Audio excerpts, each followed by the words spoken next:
Selamat pagi, siang, sore, dan malam, dan salam lima agama. Selamat datang di podcast Li5, tempat kita berdiskusi tentang isu-isu digital yang memengaruhi kita semua. Hari ini kita akan membahas tentang cyberbullying, pengalamannya, dampaknya, dan bagaimana kita bisa melawan fenomena ini. Saya ditemani oleh ahli IT, aktivis, dan guru, dan bahkan juga ada korban dari cyberbullying tersendiri, dan juga ada psikolog. Selamat datang semuanya, dan untuk audiens selamat mendengarkan. Halo guys, sebelum kita mengenal cyberbullying lebih jauh, mari kita mulai dengan sedikit latar belakang dari masing-masing narasumber dan pengalaman mereka terkait cyberbullying. Dan dimulai dari Johannes, dilanjut dengan Cynthia, dilanjut Dian, dan juga Michael. Dan dimulai dari Johannes, dipersilakan. Terima kasih, Li. Perkenalkan, saya Johannes selaku psikolog dengan fokus pada dampak digital terhadap kesehatan mental. Dan saya sering terlibat dalam penanganan dengan korban cyberbullying. Jadi sejauh ini saya memang sudah cukup banyak menangani kasus-kasus konselin saya yang berhubungan dengan cyberbullying. Dan terima kasih Johannes sudah memperkenalkan diri, dan dilanjut oleh Cynthia. Perkenalkan, nama saya Cynthia. Saya sebagai guru dari salah satu sekolah. Di sini saya ingin memberikan pandangan saya sebagai guru mengenai cyberbullying yang ada di kalangan siswa-siswi yang ada di sekolah. Dan terima kasih Cynthia sebagai seorang guru, dan dilanjut oleh Dian. Oke, baik.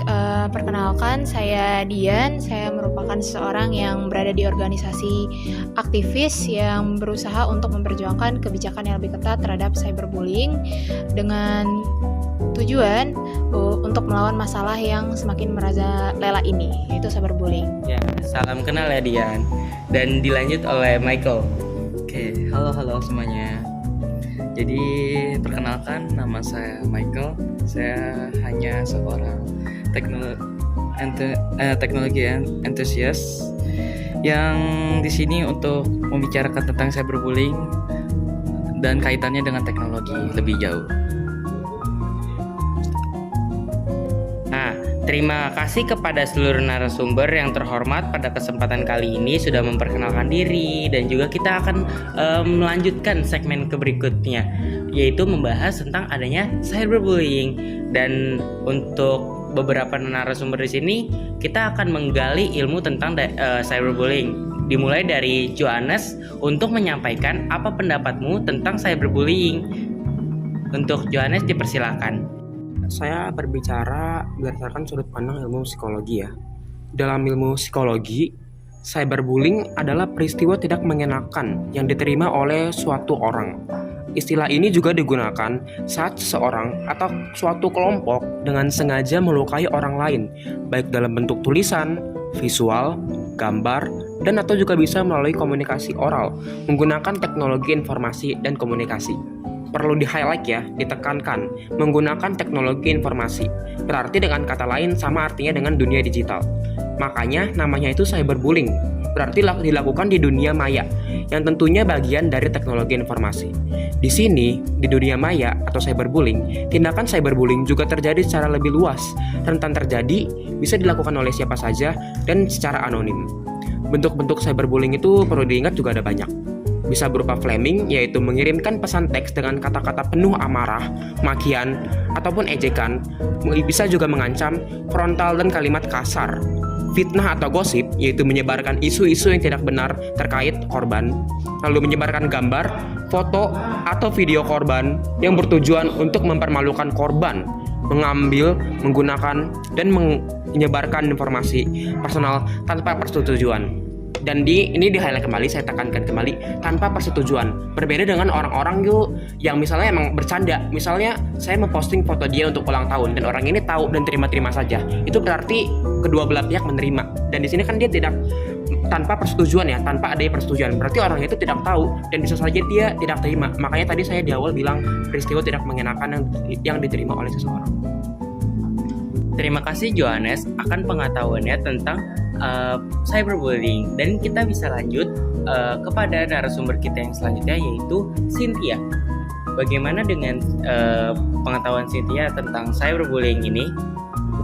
Baik, pandangan saya sebagai guru, kami memiliki peran penting dalam mengenali dan mengintervensi dini jika kami melihat tanda-tanda siswa yang terkena cyberbullying di sekolah.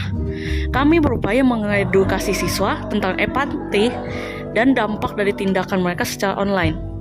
Salah satu edukasi yang kami berikan kepada siswa itu seperti berupa seminar mengenai bahayanya cyberbullying dan dampaknya yang fatal kepada korban.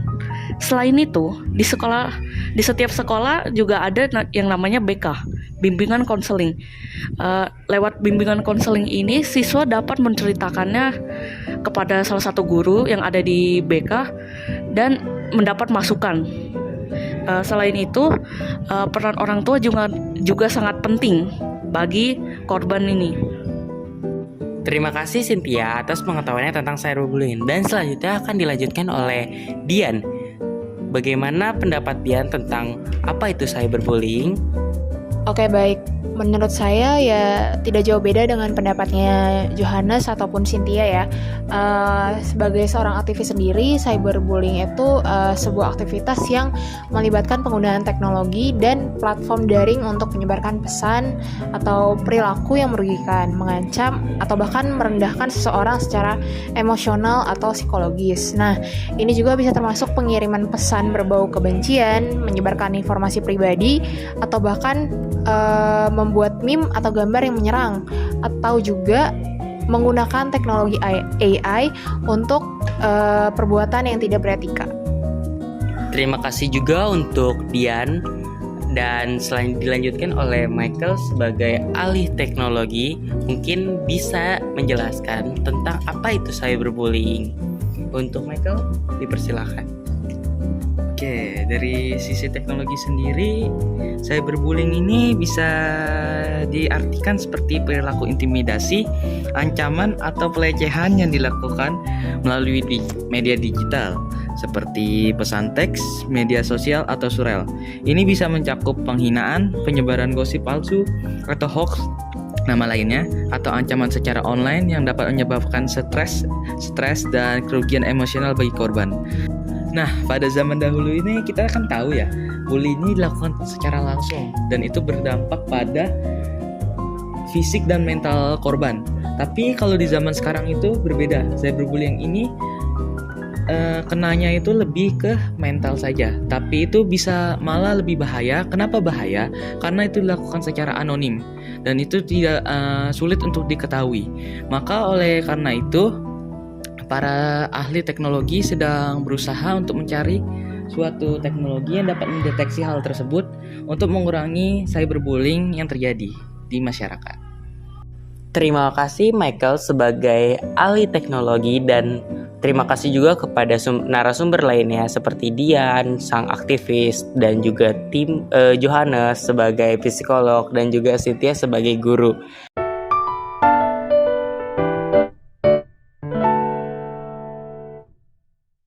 Selama ini banyak kan kita sering kali menemukan kasus cyberbullying. Dan kebetulan kali ini kita ada kedatangan tamu bernama Natalie yang akan menceritakan sedikit dari pengalamannya. Terima kasih, Li. Saya sendiri adalah korban cyberbullying beberapa tahun yang lalu, yang sangat mempengaruhi kehidupan dan kesehatan mental saya. Saya ingin berbagi cerita agar orang lain tidak merasa sendirian. Wah, kalau boleh tahu, Kak Natalie ini sudah mengalami korban cyberbullying sejak kapan tuh, Kak? Jadi, dulu saat saya masih duduk di bangku SMA, saya cinta banget sama dunia musik dan bermimpi untuk menjadi seorang penyanyi.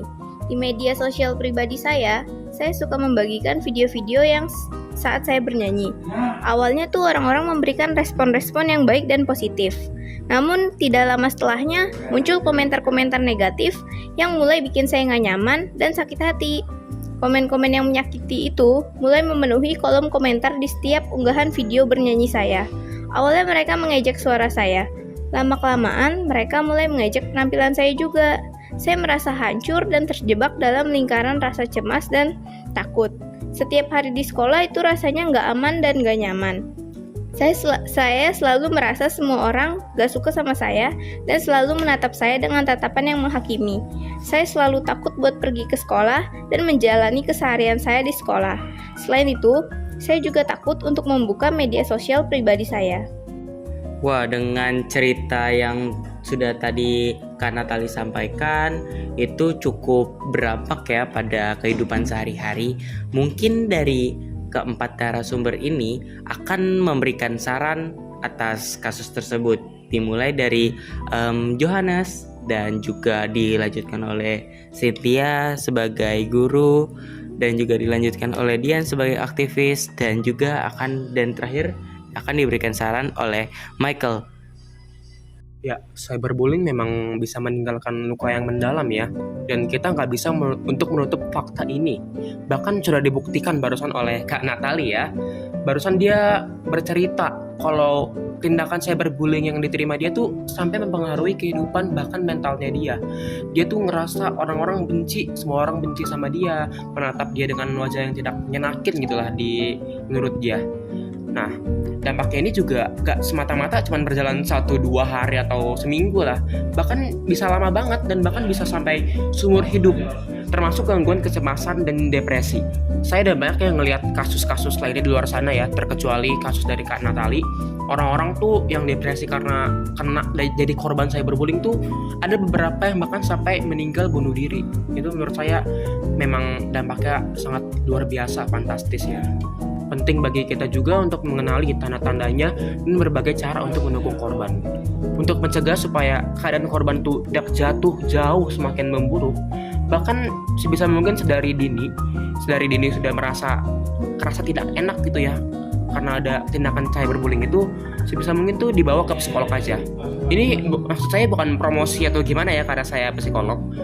Karena tindakan terbaik dan orang yang paling ngerti itu ya psikolog itu sendiri. Bahkan kalau takutnya dia malah makin parah, dipendem-pendem, itu malah bikin penyakit buat diri dia sendiri. Dipendem-pendem lah, dia gak mau cerita, dia jadi trauma, gak mau makan, bahkan bisa berdampak ke kesehatan dia yang lainnya.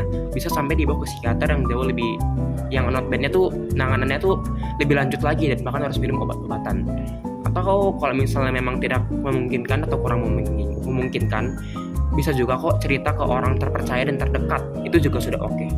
Nah, terima kasih ya Kak Johannes atas sarannya. Mungkin bisa dilanjutkan oleh Cynthia. Untuk Cynthia, dipersilakan. Menurut saya pengalaman Natali ini cukup berdampak bagi prestasinya di sekolah dan bahkan kehidupannya sehari-hari. Kalau pendapat saya, Natali tidak seharusnya langsung tidak pede. Kita itu nggak bisa menghindari komentar jahat yang diutarakan kepada kita. Lebih baik itu Natali saat mendapat komentar jahat tersebut, dia itu tetap tenang. Jangan sampai bahkan membalas komentar jahat, karena kebanyakan orang itu kalau udah menerima komentar jahat di media sosial, dia langsung ngebales gitu, langsung dicari sosial medianya dan dibalikan kata-katanya, dia juga ikut menghina. Secara tidak sadar otomatis kita juga melakukan cyberbullying kalau kita melakukan itu. Alangkah baiknya kita itu foto saja komentar jahat itu lalu dilaporkan. Jangan sampai kita secara tidak sadar melakukan cyberbullying juga. Itu saja sih bagi saya. Nah, terima kasih ya Cynthia atas sarannya. Dan ini saran bukan hanya untuk ditujukan kepada Natali. Dan saran ini harusnya ditujukan juga kepada audien, bahkan orang yang mengalami cyberbullying sendiri. Dan untuk selanjutnya kita akan mendengar dari narasumber kita, yaitu Dian sebagai seorang aktivis.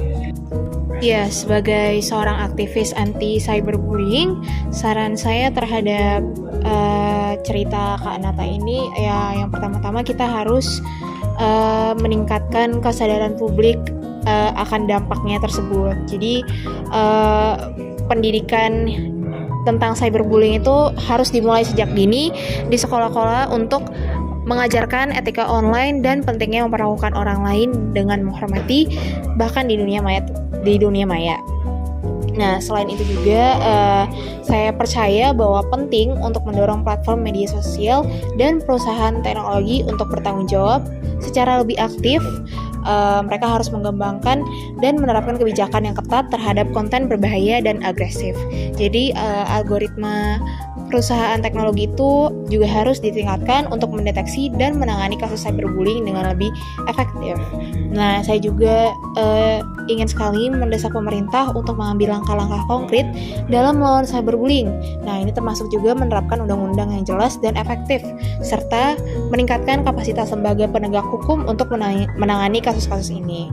Nah, kami juga sebagai aktivis ini perlu untuk mendukung korban cyberbullying dengan menyediakan akses yang mudah ke layanan kesehatan mental dan dukungan emosional. Jadi mereka juga harus merasa didengar, didukung, dan dilindungi oleh masyarakat secara keseluruhan. Itu saja untuk saran dari saya. Terima kasih Dian atas sarannya, dan kita sekarang akan melanjutkan saran dari Michael sebagai seorang ahli teknologi yang berkaitan langsung dengan aksi cyberbullying ini. Untuk Kak Michael, dipersilakan. Oke, halo. Yang tadi Kak Dian ngomong ada benarnya. Soalnya perusahaan ini lagi marak-maraknya dia mengembangkan suatu algoritma dan teknologi untuk mendeteksi hate speech dan yang lainnya untuk mencegah perilaku cyberbullying secara otomatis di platform online juga. Dan juga banyak perusahaan media sosial ini sedang membangun fitur-fitur keamanan yang lebih kuat untuk melindungi pengguna dari serangan cyberbullying seperti filter komentar atau laporan konten yang tidak pantas.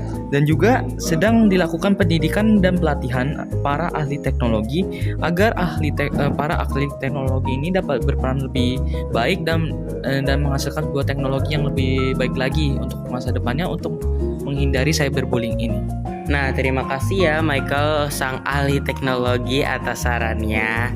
Dan terima kasih juga kepada narasumber lainnya seperti Dian, Cynthia, dan juga kepada Johannes. Dan bagaimana dengan Natalie, apakah terbantu dengan sarannya? Ya, saya sangat terbantu dengan masukan-masukan para narasumber dan mungkin kedepannya akan saya terapkan dalam kehidupan saya.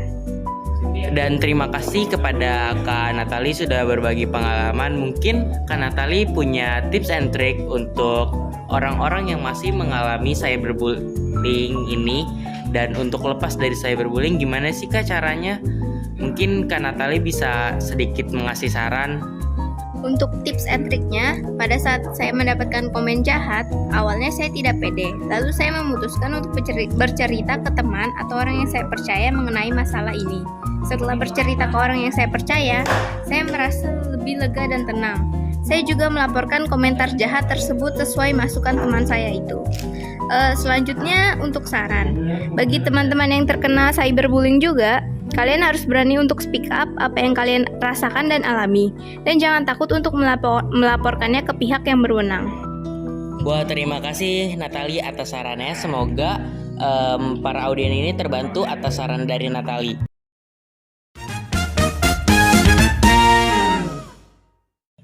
Dan terima kasih kepada semua tamu yang telah berbagi pengetahuan dan pengalaman mereka. Terima kasih juga kepada pendengar yang telah menyimak pembicaraan kita dari awal dan hingga pada akhirnya. Semoga apa yang kita bahas pada hari ini bisa membawa perubahan positif dalam menghadapi cyberbullying. Sampai jumpa di episode selanjutnya. 5, bye-bye.